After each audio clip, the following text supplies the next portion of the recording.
आपको ये most viral नेक design बनाना सिखाऊंगी। अगरचे आपने इस नेक डिज़ाइन की कटिंग और स्टिचिंग की बहुत सी वीडियोस देखी होंगी, हर किसी ने इस नेक डिज़ाइन को अपने तरीके से बनाना सिखाया है। मैं आपको बहुत इजी टिप्स के साथ और कंप्लीट गुम सिलाई के साथ ये नेक डिज़ाइन बनाना सिखाऊंगी। मैंने इस नेक डिज़ाइन की कटिंग और स्टिचिंग के हर पॉइंट को बहुत ही अच्छे से एक्सप्लेन किया है। इसी वजह से वीडियो थोड़ी सी लेंथी भी हो गई है, लेकिन अगर आप मुकम्मल तरीके से इस नेक डिज़ाइन को बनाना सीखना चाहती हैं तो वीडियो को बगैर स्किप किए एंड तक ज़रूर देखिएगा। तो चलिए शुरू कर लेते हैं कि हमने ये नेक डिज़ाइन कैसे बनाया है। नेक की कटिंग के लिए हमने पेस्टिंग पेपर को इस तरह से फोल्ड करके रख लिया है। सबसे पहले हम फ्रंट नेक की टोटल लेंथ के लिए मार्किंग करेंगे। तो फ्रंट नेक की टोटल लेंथ हमने ली है 8 इंच और मार्किंग वाले इस हिस्से पर इस तरह से सीधी लाइन ड्रा करके हम तमाम निशानों को मिला लेंगे। अब इस मार्किंग से नीचे की तरफ हम फ्रंट नेक ड्रा कर लेंगे। नेक की विड्थ मैं रखूँगी 3 इंच। आपने नेक का साइज़ अपने हिसाब से रखना है। नेक की विड्थ के लिए हमने 3 इंच पर मार्किंग कर ली है। ये देखें, नेक की पट्टी की चौड़ाई के लिए मैं 1.25 इंच पर मार्किंग करूँगी। आप ये चौड़ाई इससे कम या ज़्यादा भी कर सकती हैं, जिस तरह भी आपको पसंद हो। अब स्ट्रिप्स के लिए हम 1 इंच के गैप पर एक और मार्किंग कर लेंगे। आप ये नेक डिज़ाइन स्ट्रिप्स के अलावा जॉइन लेस के साथ भी बना सकती हैं।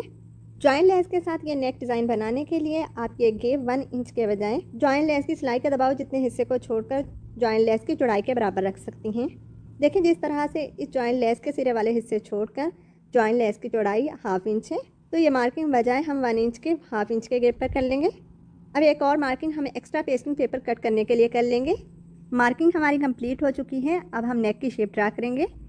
नेक को 4 इंच तक मैं डीप रखूँगी, इसलिए 4 इंच पर हम मार्किंग कर लेंगे। यहाँ पर भी हम 4 इंच पर मार्किंग कर लेंगे और ये निशान मिलाकर एक बॉक्स ड्रा कर लेंगे इस तरह से। नेक की परफेक्ट राउंड शेप ड्रा करने के लिए पहले हम हल्की सी राउंड शेप ड्रा कर लेंगे। जब आप परफेक्ट राउंड शेप ड्रा कर लें, इसके बाद इसे डार्क कर लें। हमने परफेक्ट राउंड शेप ड्रा कर ली है। अब की होल की लेंथ के लिए हम 2.5 इंच के गैप पर मार्किंग कर लेंगे। नीचे से हम होल की चौड़ाई रखेंगे 1 इंच, इसलिए 1 इंच पर हम मार्किंग कर लेंगे और इस मार्किंग को ऊपर की तरफ इस तरह क्रॉस में मिला लेंगे। ऊपर से सेंटर वाली साइड से तकरीबन हमने 1 पॉइंट छोड़कर इस तरह से क्रॉस में मार्किंग की है। अब हमने पहले से जो मार्किंग करके रखी हुई है उसी के अकॉर्डिंग पूरे नेक पर हम मार्किंग कर लेंगे। तो नेक की पट्टी की चौड़ाई के लिए हमने पूरे नेक पर 1.25 इंच के गैप पर इस तरह से मार्किंग कर ली है। अब हम ये निशान मिलाकर एक और राउंड शेप ड्रा कर लेंगे ऐसे। देखिए, नेक की पट्टी के लिए अगरचे मैंने कट तक ये मार्किंग कर ली है, लेकिन हम नेक की कटिंग यहाँ तक नहीं करेंगे, बल्कि हमारी कटिंग यहाँ तक होगी, इसलिए पहले हम यहाँ पर मार्किंग कर लेंगे ऐसे। अब हम नेक की बकिया मार्किंग कर लेंगे, जिसके लिए हम 1 इंच के गैप पर एक और मार्किंग करेंगे।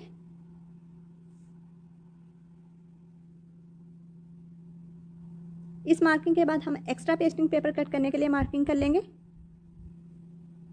फ्रंट नेक की मार्किंग तो कंप्लीट हो चुकी है। नेक की शेप में ये एक्स्ट्रा पार्ट है जिसे हम बाद में निकाल देंगे। अब हम बैक नेक के लिए मार्किंग करेंगे। बैक नेक को मैं 3 इंच तक डीप रखूँगी, इसलिए हम 3 इंच पर मार्किंग कर लेंगे। बाकी बैक नेक को भी आप अपनी पसंद के मुताबिक डीप रख सकती हैं। बैक नेक की भी राउंड शेप परफेक्ट तरीके से ड्रा करने के लिए हम पहले इस तरह से मार्किंग को मिलाकर ऐसे बॉक्स बना लेंगे, इसके बाद राउंड शेप ड्रा कर लेंगे। बैक नेक की राउंड शेप भी हमने ड्रा कर ली है। अब हम पहले से की गई मार्किंग के अकॉर्डिंग बैक नेक पर भी बकिया की मार्किंग कर लेंगे।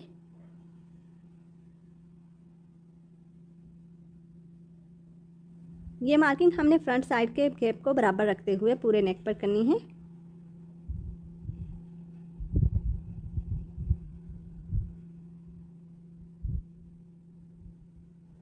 अब एक्स्ट्रा पेस्टिंग पेपर कट करने के लिए हम लास्ट मार्किंग कर लेंगे। देखें, नेक की कटिंग में से जो ये एक्स्ट्रा पीस निकलेगा इसे हमने वेस्ट नहीं करना।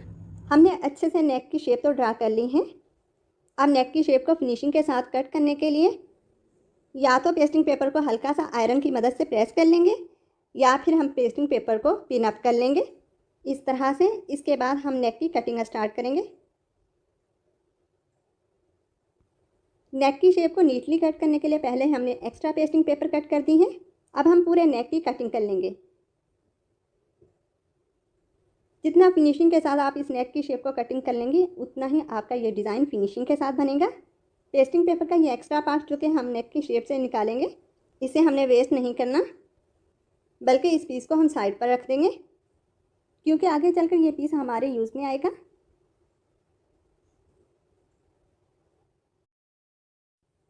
नेक की कटिंग में से निकले हुए इस पीस को भी हम वेस्ट नहीं करेंगे, बल्कि इस पीस को भी हम साइड पर रख लेंगे। तो कुछ इस तरह से हमने नेक की शेप कटिंग कर ली है। ये देखें, यहाँ पर अब हमने एक और काम करना है। देखें, नेक के इस सिरे वाले हिस्से को इस तरह से हम मिलाते हुए ऊपर तक लेकर आएंगे। ये जो हमने फ्रंट और बैक नेक के सेंटर में एक मार्किंग की थी, तो इस मार्किंग के बिल्कुल बराबर नेक के दूसरी साइड पर भी इसी तरह से मार्किंग कर लेंगे। इस तरह से हमारी नेक की शेप बिल्कुल बराबर पेस्ट होगी। नेक के दूसरे पार्ट पर भी सेम इसी तरह से हम मार्किंग कर लेंगे। देखें, ऐसी ही छोटी छोटी सी टिप्स होती हैं जिसे फॉलो करते हुए आप अपने डिज़ाइन को फिनिशिंग के साथ बना सकती हैं। इससे आपके नेक की शेप भी ख़राब नहीं होगी। अब हम अपनी शर्ट का फ्रंट और बैक पार्ट लेंगे। पहले हम शर्ट के फ्रंट पार्ट पर, फिर शर्ट के बैक पार्ट पर नेक की कटिंग में से निकले हुए इस पीस को इस तरह से रखते हुए मार्किंग कर लेंगे। फ्रंट और बैक पर हमने ये मार्किंग कर ली है। अब इस मार्किंग से सिलाई का मार्जिन छोड़कर हम एक डीप कट लगा लेंगे। ये डीप कट क्यों लगाया है ये आगे चलकर आपको समझ आ जाएगा। अब हम शर्ट के फ्रंट और बैक पार्ट को शोल्डर वाले हिस्से पर सिलाई लगाकर जॉइंट कर लेंगे। ध्यान रहे कि ये सिलाई हमने शोल्डर के दोनों साइड पर कट तक लगानी है। नेक वाले हिस्से में हम ये सिलाई नहीं लगाएंगे। फ्रंट और बैक को हमने जॉइंट कर लिया है। अब नेक की शेप पेस्ट करने से पहले शर्ट की सेंटर क्रीज पर मार्किंग कर लेंगे। फिर नेक की कटिंग में से निकला हुआ ये पीस लेंगे। फ्रंट नेक और बैक नेक को इस मार्किंग से हम कट कर लेंगे और नेक की कटिंग में से निकले हुए इस पीस के सेंटर को शर्ट के सेंटर के साथ मिलाकर पेस्ट कर लेंगे। ऊपर वाली साइड से आपने इसी तरह से एक्स्ट्रा फैब्रिक को छोड़ते हुए नेक की शेप को पेस्ट करना है। फ्रंट नेक में से निकले हुए इस पीस को हमने पेस्ट कर लिया है।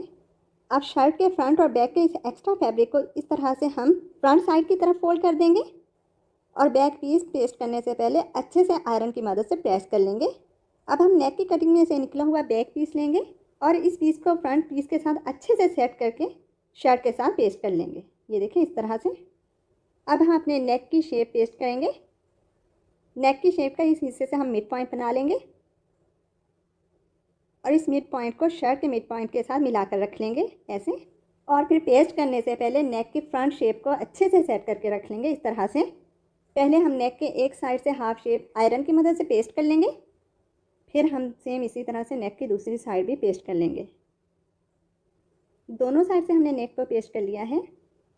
अब बकिया नेक को पेस्ट करने से पहले हम स्ट्रिप वाले पार्ट के गैप को बराबर रखने के लिए कटिंग में से निकले हुए इस एक्स्ट्रा पीस को ऐसे रखकर नेक के बकिया पार्ट को पेस्ट कर लेंगे ऐसे। सेम इसी तरह से हम नेक की दूसरी साइड भी पेस्ट कर लेंगे। ये देखें, फ्रंट नेक हमने पेस्ट कर लिया है। सेम इसी तरह से हम बैक नेक भी पेस्ट कर लेंगे। आप देख सकती हैं कि हमारा फ्रंट और बैक नेक बिल्कुल परफेक्ट तरीके से पेस्ट हुआ है। कहीं से ना तो पेस्टिंग पेपर भरी है और ना ही किसी भी किस्म का झोल आया है। अब हम ये पेस्टिंग पेपर के एक्स्ट्रा पीसेस रिमूव कर देंगे और नेक की शेप को अच्छे से पेस्ट करने के लिए आयरन की मदद से अच्छे से प्रेस कर लेंगे। तो प्रेस की मदद से हमने नेक की शेप को अच्छे से पेस्ट कर दिया है। अब हम एक एक्स्ट्रा फैब्रिक लेंगे जिसकी लेंथ इस हिस्से से यहाँ तक होगी। बाकी चौड़ाई में भी आपने इस तरह से रखना है कि नेक के दोनों साइड पर फोल्डिंग जितनी